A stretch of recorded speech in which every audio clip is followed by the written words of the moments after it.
આપનું સ્વાગત છે। સમાચારોની શરૂઆત કરીએ તે પહેલા એક નજર કરીએ આજના મુખ્ય સમાચાર પર।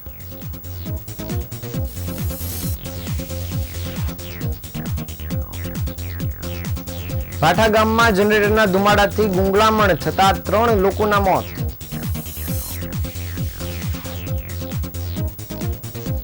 નર્મદ યુનિવર્સિટીની સંલગ્ન કોલેજમાં રેગિંગ અટકાવવા પ્રયાસ, ડિજિટલ પ્લેટફોર્મ પર કરાશે વોચ।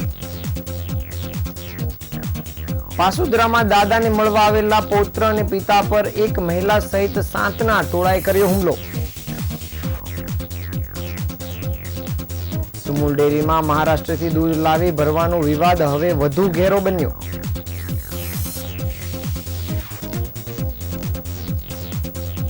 લસકાણાની મોબાઈલની દુકાનમાં થયેલી ચોરીનો ભેદ ઉકેલાયો। યુપીથી મજૂરી માટે આવેલા આરોપીઓ પકડાયા। સુરતના કામરેજ પાસે નેશનલ હાઈવે 48 પરનો ખોલવડ બ્રિજ છેવટે રિપેરિંગ માટે 1 મહિના માટે બંધ કરાયો।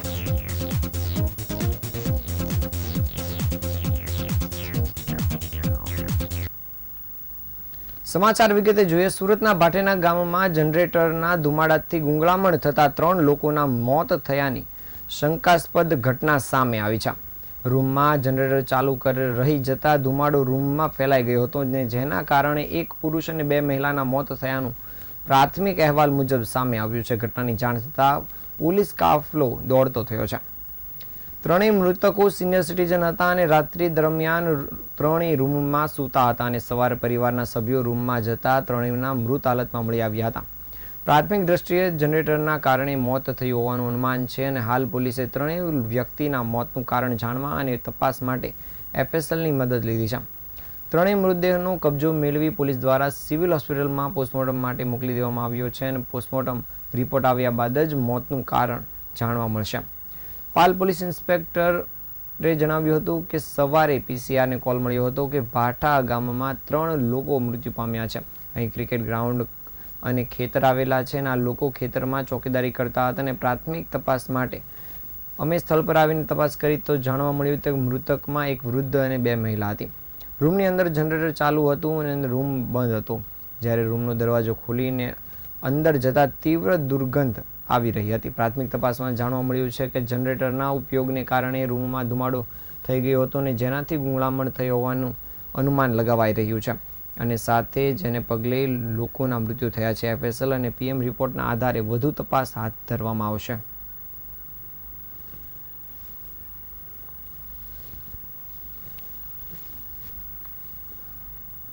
પાલ પોલીસ સ્ટેશનને પીસીઆરને જાણકારી મળી કે અહીંયા એક રૂમમાં 3 જણા મરણ ગયેલ છે। તે પોલીસે સ્થળ તપાસ કરી છે અને એમાં 108 આવીને તેમને સ્થળ પર મરણ જાહેર કરેલ હતા। અમે પ્રાથમિક તપાસમાં એવું જાણવા મળેલ છે કે જે રૂમમાં સૂતા હતા ત્યાં એ લોકો નાનું જનરેટરનો ઉપયોગ કરેલ છે। જે જનરેટરના ધુમાડાના કારણે પ્રાથમિક દ્રષ્ટિએ એવું જણાવે છે કે ગુંગળામણથી મરણ ગયેલ છે। તેમ છતાં એફએસએલ અને પીએમ રિપોર્ટ આવ્યા બાદ ચોક્કસ મૃત્યુનું કારણ જણાવી શકીશું। કોણ કોણ મૃત્યુ થયું? અત્યારે એક બાલુભાઈ કતરાભાઈ પટેલ છે અને એમના 2 લેડીઝ રિલેટિવ છે, તે અહીંયા કાલે આવેલા હતા। તેઓ એક જ રૂમમાં સૂતા હતા। તેઓ 3 મરણ ગયેલ છે। સુરતમાં આવેલી દક્ષિણ ગુજરાત નર્મદ યુનિવર્સિટી દ્વારા રેગિંગ જેવી ગંભીર અને અસહ્ય પ્રવૃત્તિને રોકવા માટેનો એક પ્રયાસ હાથ ધરવામાં આવ્યો છે। સુરત શહેરમાં આવેલી વીર નર્મદ દક્ષિણ ગુજરાત યુનિવર્સિટી દ્વારા રેગિંગ જેવી ગંભીર અને અસહ્ય પ્રવૃત્તિને અટકાવવા માટે વધુ એક કડક પગલું ભરવામાં આવ્યું છે। હવે ડિજિટલ પ્લેટફોર્મ પર પણ રેગિંગ સામે યુનિવર્સિટી દ્વારા દેખરેખ ચાલુ કરવામાં આવી છે। વીએનએસયુના કુલપતિ આરસી ગઢવીએ જણાવ્યું છે કે જો કોઈ વિદ્યાર્થી રેગિંગમાં પકડાશે તો તેની સામે પોલીસ ફરિયાદ નોંધાવાશે અને કાયદેસરની કાર્યવાહી પણ કરવામાં આવશે। જે કોલેજો રેગિંગ રોકવામાં નિષ્ફળ જશે તેમની ગ્રાન્ટ સહિતના તમામ યુનિવર્સિટી લાભો અટકાવવામાં આવશે। યુનિવર્સિટી દ્વારા વિદ્યાર્થીઓની સુરક્ષા અને આરામદાયક શૈક્ષણિક વાતાવરણ માટે આ નિયમોની અમલવારી તત્કાલ અસરથી શરૂ કરી દેવામાં આવી છે।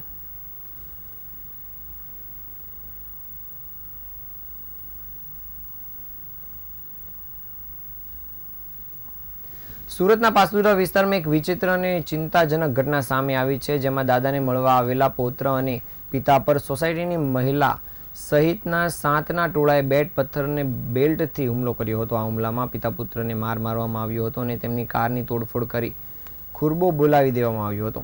આ સમગ્ર ઘટનાનો લાઈવ વિડીયો અને સીસીટીવી ફૂટેજ પણ સામે આવ્યા છે, જે હાલ સોશિયલ મીડિયા પર વાયરલ થઈ રહ્યા છે. પોલીસ પાસેથી મળતી વિગતો અનુસાર સીમાડા ગામ ક્રિષ્ના કોમ્યુમાં રહેતા હિરેન સોલંકી ગત સોમવારે રાત્રે પોતાના પિતા બાલુભાઈ સાથે પાસોદરા ઓમ ટાઉનશીપ 4માં રહેતા અને તેમના દાદા વલ્લભભાઈને મળવા ગયા હતા.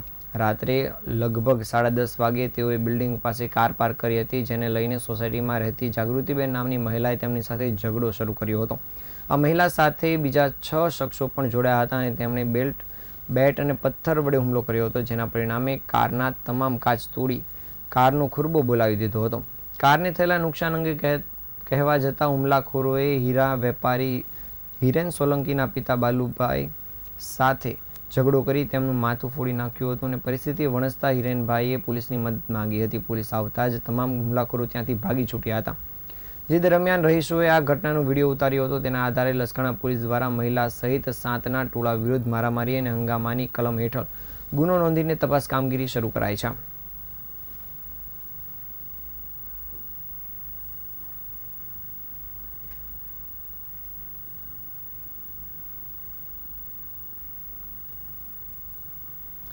સુમુલ ડેરીમાં મહારાષ્ટ્રથી દૂધ લાવી મંડળી દ્વારા દૂધ ભરવાના મામલે ચાલી રહેલા વિવાદ હવે વધુ ઘેરો બન્યો છે.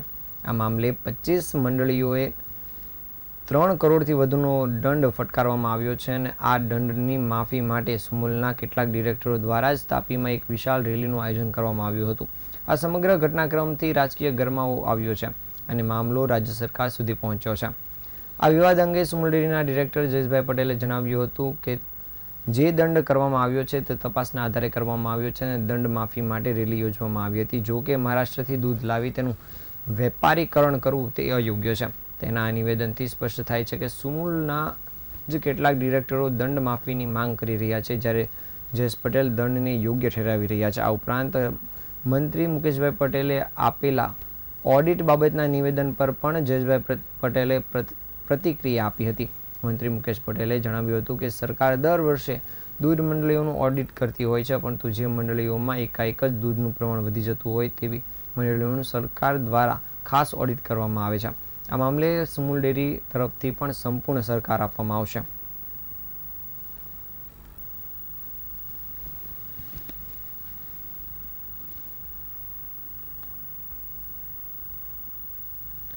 સુરત શહેર ક્રાઇમ બ્રાન્ચે લસકાણા વિસ્તારમાં આવેલી મહાદેવ મોબાઈલ્સ નામની દુકાનમાંથી લાખો રૂપિયાના 30 મોબાઈલ ફોનની ચોરીની ઘટનાને ઉકેલી નાખી છે. આ ચોરીને અંજામ આપનાર 2 કૌટુંબિક ભાઈઓને મુદ્દામાલ સાથે ઝડપી પાડીને પોલીસને આ મામલે સફળતા મળી છે. રોજગારી માટે સુરત આવેલા ભાઈઓ જરી મશીન પર મજૂરી કરતા હતા અને જો કે તેમને આ કામમાં પૂરતા પૈસા ન મળતા ઝડપથી રૂપિયા કમાવાની લાલચ જાગી હતી. આ લાલચમાં તેઓએ ચોરીનું કાવતરું રચ્યું હતું.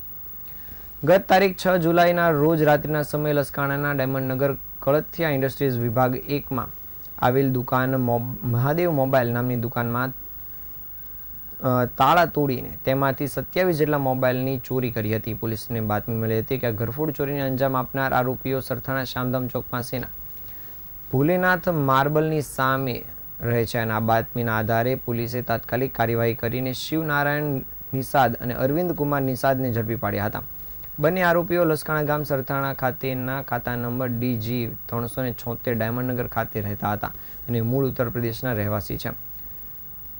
આરોપીઓની પૂછપરછ કરતા બંને કૌટુંબિક ભાઈઓ છે અને રોજગારી અર્થે સુરત આવ્યા હતા. તેઓ જરી મશીન ચલાવીને મજૂરી કામ કરતા હતા અને જો કે પૈસા પૂરા પડતા ન હોવાને કારણે શોર્ટકટમાં પૈસા કમાવાનું કાવતરું ઘડ્યું હતું અને મોબાઈલની દુકાનમાં હાથફેરો કર્યો હતો. હાલ પોલીસે આ કબૂલાતના આધારે આગળની તપાસ કામગીરી શરૂ કરી છે.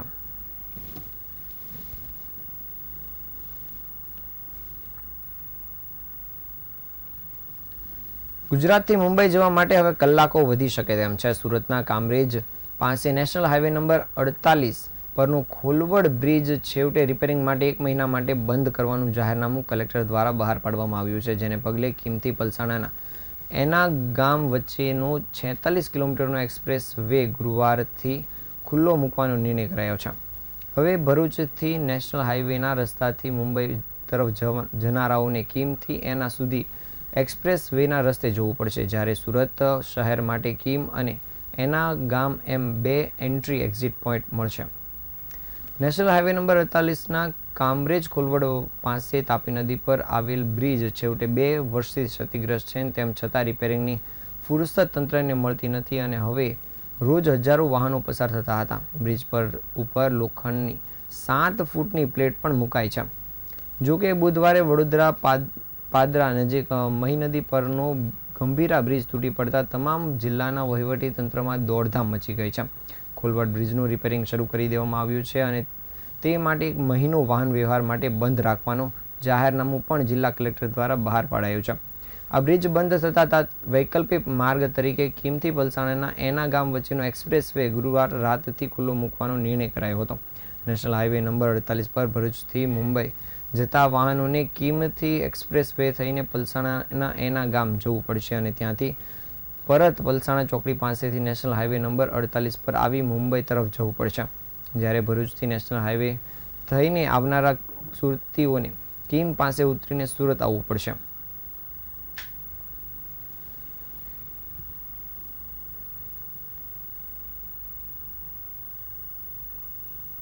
Rohtas Kumar Gawad Kim expressway private limited as a senior project manager.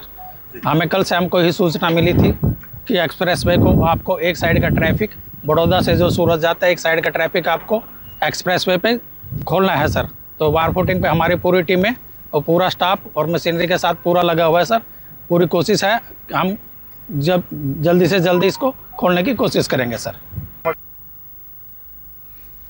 આજ રોજ પાલનપુર ગામની કવિશ્રી ઉષ્ણસ પ્રાથમિક શાળા ક્રમાંક નંબર 318માં અલુણા વ્રત અને જયા પાર્વતી વ્રત નિમિત્તે એક સુંદર અને સંસ્કૃતિમય કાર્યક્રમનું આયોજન કરવામાં આવ્યું હતું. આ શાળા સુરત નગર પ્રાથમિક શિક્ષણ સમિતિ સંચાલિત છે અને આ પ્રસંગે આચાર્ય વિજયભાઈ ઝાંઝરુકિયા અને સમગ્ર શાળા પરિવારે મિસ્ટર કેસરિયા અને મિસ ગોરમા જેવી ઝંખનીય સ્પર્ધા યોજી હતી, જેમાં શાળાના બાલવાડીથી ધોરણ 8 સુધીના આશરે 500 જેટલા વિદ્યાર્થીઓએ ઉત્સાહપૂર્વક ભાગ લીધો હતો. વિદ્યાર્થીઓને વિવિધ રંગબેરંગી પરિધાનમાં જોઈને સમગ્ર શાળાના વાતાવરણમાં એક અલગ ઉત્સવ જેવું વાતાવરણ છવાઈ ગયું હતું. આ ઉપરાંત મહેંદી સ્પર્ધા, કેશગુંફન સ્પર્ધા અને પરંપરાગત ગોરમાના ગીત સ્પર્ધા દ્વારા શાળાએ બાળકોની સર્જનાત્મકતા અને પરંપરાનું સુંદર સમન્વય ઉજાગર કર્યું હતું. આ તમામ પ્રવૃત્તિઓ દ્વારા વિદ્યાર્થીઓને ન કેવલ આનંદ અને ઉમંગનો અનુભવ કર્યો હતો પણ તેમની અંદરની પ્રતિભા અને ઉત્સાહ પણ નિખર્યો હતો.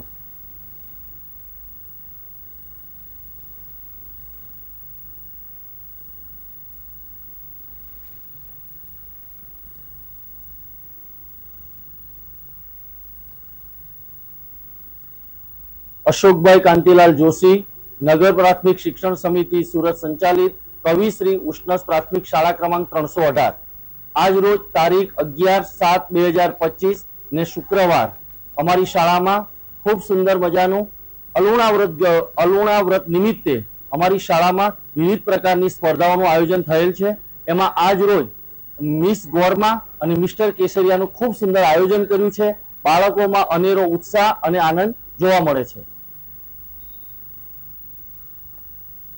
સુરત શહેરના લિંબાયત વિસ્તારમાં માત્ર 1000 રૂપિયાના મોબાઈલ ફોનના વિવાદમાં એક 21 વર્ષીય યુવાનની ચપ્પુના ઘા મારી હત્યા કરી દેવામાં આવી હતી અને લિંબાયત પોલીસે ગણતરીના કલાકોમાં જ ગુનામાં સંડોવાયેલા 2 આરોપીઓ અને એક કાયદાના સંઘર્ષમાં આવેલ બાળકિશોરને ઝડપી પાડીને ગુનોનો ભેદ ઉકેલી નાખ્યો છે. નુરાની મસ્જિદ વિસ્તારના રહેવાસી 21 વર્ષીય અરબાઝ ઉર્ફે બિન્દ્રા ખાન નામના યુવકની હત્યા કરવામાં આવી હતી. આ મામલે તેના ભાઈ શરીફ ખાને લિંબાયત પોલીસ મથકે ફરિયાદ નોંધાવી હતી. ફરિયાદ મુજબ અરબાઝે આરોપી અનવર ઉર્ફે મિસ્ત્રી શેખ પાસેથી 1000 રૂપિયામાં એક મોબાઈલ ખરીદ્યો હતો. જો કે પાછળથી અરબાઝ આ મોબાઈલના બદલામાં અનવર પાસેથી વધુ પૈસાની માંગણી કરવા લાગ્યો હતો, જેને બદલે બંને વચ્ચે ઝઘડો શરૂ થયો હતો અને આ વિવાદ એટલો ઉગ્ર બન્યો હતો કે અનવરે તેના અન્ય 2 સાથીદારને સાહિલ અનવર ઉર્ફે મિસ્ત્રી શેખ અને કાયદાના સંઘર્ષમાં આવેલ બાળ કિશોર સાથે મળીને અરબાઝ પર હુમલો કર્યો હતો. ત્રણેય આરોપીઓએ ભેગા મળીને આ ગુનો આચર્યો હતો, જે બાદ તેઓ નાસી છૂટ્યા હતા. જે અંગેની ફરિયાદ મળતા જ પોલીસે બાળ કિશોર સહિત 3ની ધરપકડ કરી છે. હાલ પોલીસે આ હત્યારા 3 આરોપીઓને લઈને આગળની કામગીરી શરૂ કરી છે.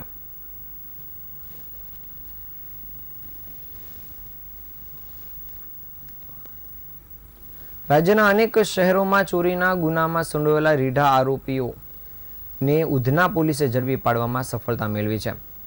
પોલીસે આરોપી સિરાજ ખાન અને મિરાજ ખાનને ધરપકડ કરીને તેમની પાસેથી 64,000ની રોકડ મુદ્દામાલ પણ કબજે કર્યો છે. આરોપીઓએ 21 જૂનના રોજ સુરત શહેરની એક દુકાનનું શટર તોડીને તેને ચોરીનો અંજામ આપ્યો અને દુકાનમાંથી ₹64,000ની રકમની ચોરી કરી હતી. ફરિયાદ મળતા ઉધના પોલીસે ગંભીરતાપૂર્વક તપાસ હાથ ધરી હતી અને મળેલી ગુપ્ત માહિતી અને ટેકનિકલ સર્વેલન્સના આધારે આરોપીઓની ઓળખ કરીને તેમને પકડી પાડ્યા હતા. બાદ ત્રણેય અલગ અલગ ગુનાઓમાં સંડોવાયેલા હોવાનું પણ સામે આવ્યું છે. પોલીસે કરેલી કબૂલાતના આધારે પોલીસે 3 અલગ અલગ ગુનાઓ પણ ઉકેલી નાખ્યા છે. પોલીસે તેમની પાસેથી 64,000ની રોકડ રકમ પણ કબજે કરી છે. પોલીસના જણાવ્યા અનુસાર આરોપીઓ રીઢા છે અને અગાઉ અનેક ચોરીના ગુનાઓમાં સંડોવાયેલા છે. આ કેસથી સુરત શહેરમાં તાજેતરમાં થયેલી ચોરીની ઘટનાનો પણ ભેદ ઉકેલાયો છે. હાલ પોલીસે આ મામલે આગળની કામગીરી પણ શરૂ કરી છે.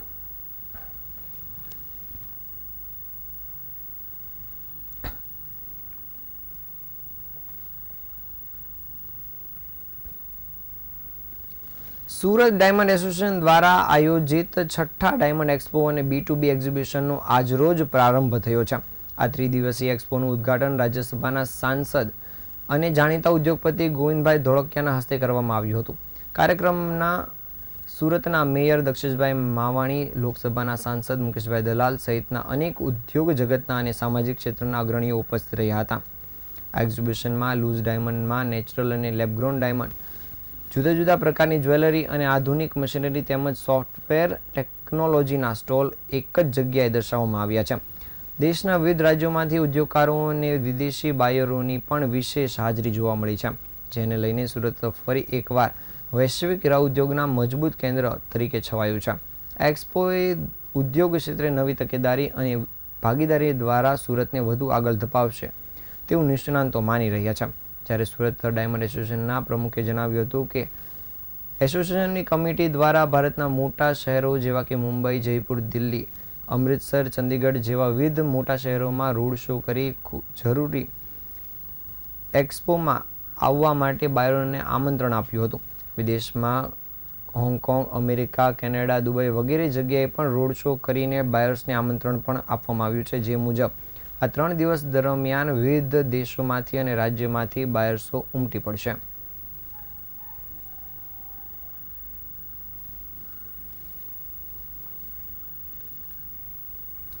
જુલાઈ 2025 ગુરુવારથી અમરનાથ યાત્રાનો પ્રારંભ થયો હતો. ત્યારે સુરતથી 19 લોકોનું ગ્રુપ અમરનાથ યાત્રાએ ગયું છે, જેમાંથી સુરેશભાઈ સુવાગ્યાએ જણાવ્યું હતું કે અહીં શિવલિંગ પીગળી ગયું છે અને જો લોકો શિવલિંગના દર્શન કરવા આવતા હોય તો અહીં માત્ર તેમને ધક્કો થશે, સાથે જ ત્યાં વાતાવરણ પણ સતત બદલાતું રહેતું હોવાનું જણાવ્યું હતું. અમરનાથ યાત્રાનો પ્રારંભ 3 જુલાઈ 2025 ગુરુવારથી થયો છે અને સુરતથી 19 જણાનું ગ્રુપ આ પવિત્ર અમરનાથ યાત્રાએ ગયું છે.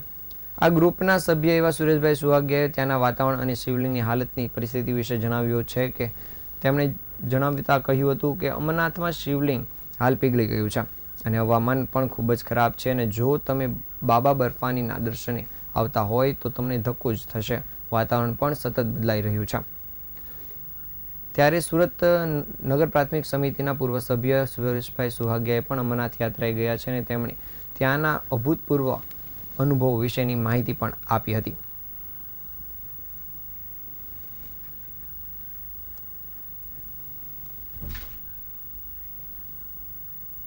સુરેશ સુહાગિયા, પૂર્વ સભ્ય નગર પ્રાથમિક શિક્ષણ સમિતિ સુરત. આજરોજ અમે બાબા અમરનાથના દર્શન કરી અને નીચે આવ્યા છીએ. અત્યારે આપ શ્રી તમામ ભોલેનાથના ભક્તોને અને તમામ મિત્રોને જણાવવાનું કે અહીં અમરનાથ યાત્રામાં મોસમ ખૂબ જ ખરાબ છે. ખૂબ તકલીફ પડી રહી છે લોકોને, કારણ કે વારંવાર મોસમ બદલાય છે, વરસાદ પડે છે, બરફ પડે છે અને તમામ ભાવિક ભક્તોને જણાવવાનું કે આપ જો બાબાના દર્શન શિવલિંગ માટે કરવા આવતા હોય તો આ વર્ષે તમે ઊભી જાજો, કારણ કે આજે અમે દર્શન કર્યા છે. શિવલિંગ સંપૂર્ણપણે ઓગળી ગયેલી છે, શિવલિંગના દર્શન થઈ શકે એમ છે નહીં. એટલે જો શિવલિંગના દર્શન કરવા માટે આપ શ્રી અહીંયા આવતા હોય તો આપને અહીંયા ધક્કો ખાવો પડે એવું છે. એટલે મહેરબાની કરી અને જો શિવલિંગ માટે જ આપ શ્રી આવતા હોય તો આવવું નહીં, કારણ કે આ ખૂબ મુશ્કેલ યાત્રા છે, બહુ તકલીફ પડી રહી છે, રસ્તા પણ ખરાબ છે. આ હતા આજના સમાચાર. નવા સમાચાર સાથે ફરી મળીશું. ત્યાં સુધી રજા આપશો. નમસ્કાર.